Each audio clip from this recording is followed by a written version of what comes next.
જ્ઞાન ગંગામાં નાઈ લે પ્રાણી થઈને જાકમ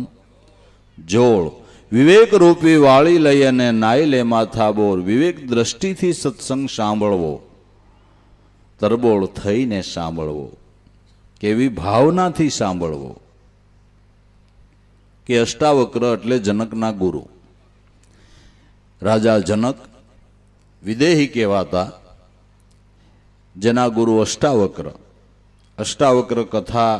રોજ કહેતા હતા અને બધા સાંભળવા જતા હતા પણ મહારાજા જનક જ્યારે કથાની અંદર કથા મંડપમાં આવે ત્યારે જ ગુરુદેવ કથા કહેવાનું ચાલુ કરે એ ન આવ્યા હોય ત્યાં સુધી બેસે બીજા ભલે આવી ગયા હોય પણ જનક રાજા જ્યારે આવે ત્યારે અષ્ટાવક્ર ગુરુ કથા કહેવાનું ચાલુ કરે એટલે બધાયના બીજા શ્રોતાઓને એમ થયું કે રાજા જનક આમ રાજા કહેવાય ને આપણે મોર આવીને બેહી તોય ગુરુ કથા કહેતા નથી અને કોક દી જનક રાજા મોડા આવે તો ત્યાં સુધી કથાનું શરૂ કરતા નથી ને જનક આવે એટલે તરત કથાનું ચાલુ કરે રાજા રહ્યા ને એટલે ગુરુદેવ એને માન આપે છે એવી બધાને શંકા પડી આપણે જ નાના માણા આપણે ધ્યાનમાં થોડા ગુરુના આવી કેટલાય આવા મોળા વહાણ બહુ લાવતા હોય આપણે નાના માણા આપણે થોડાક ધ્યાનમાં આવતા હોય ગુરુદેવે જાણ્યું કે બધાને સંશય થયો છે આનું સમાધાન કરવું પડશે એટલે અષ્ટાવક્ર ગુરુએ પોતાની યોગ માયાથી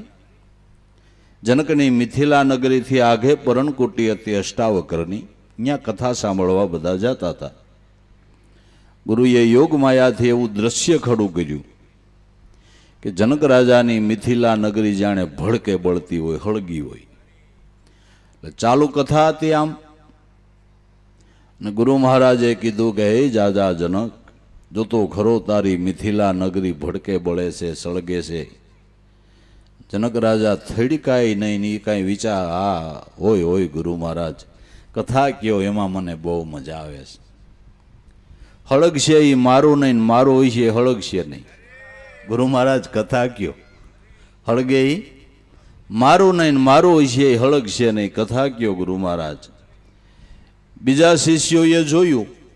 તો ખરેખર ધુવાડા નીકળે ને જ્વાળાઓ બળે એટલે કોઈ તુંબડી હાસવાન કોઈ સાખડી હાસવાન કોઈ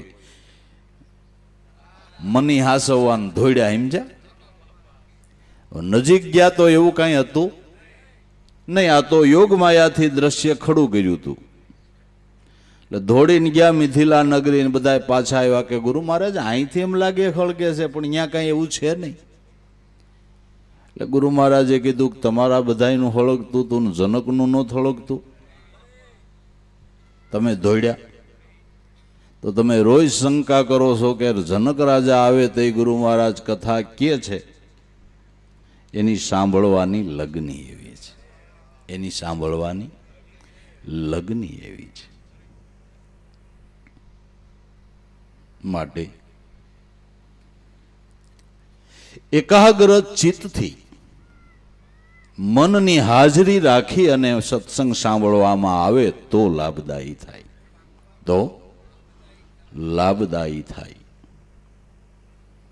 રામાયણની કથા કહેવાની શરૂઆત થાય એટલે પેલા હનુમાનજીનું આરાધન કરવામાં આવે કહેવામાં આવે આયે હનુમંત બિરાજીએ કથા કહો મતિ અનુસાર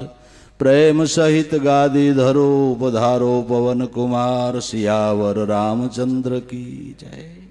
આયે હનુમંત બિરાજીએ કથા કહો મતિ અનુસાર હનુમાનજીને મનની ઉપમા છે મન જો હાજર હોય તો કથામાં હું કીધું એ તમને ખબર પડે તમારો દેહ અહીં બેઠો હોય ને મન જો ઘીરે કપાહના દાડિયા કરવા વહી ગયું હોય તો સત્સંગમાં હું કીધું એ કાંઈ સમજાય નહીં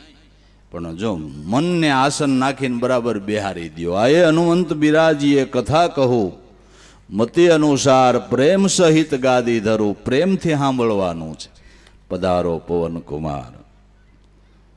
હનુમાનજી પવન પુત્ર છે તમારું મન પ્રાણમાંથી ઉત્પન્ન થયું છે પ્રાણમાંથી ઉત્પન્ન થયું છે પછી કથા પૂરી થાય તે પાછું કહેવામાં આવે કથા વિસર્જન હોત હે સુનિએ વીર હનુમાન રામ લક્ષ્મણ જાનકી સદા કરો કલ્યાણ સિયાવર રામચંદ્ર કી. કથા હવે પૂરી થઈ. હવે તારે મન કાંઈ કામકાજ હોય એ કર. હવે બીજા વિચાર કરવા હોય તો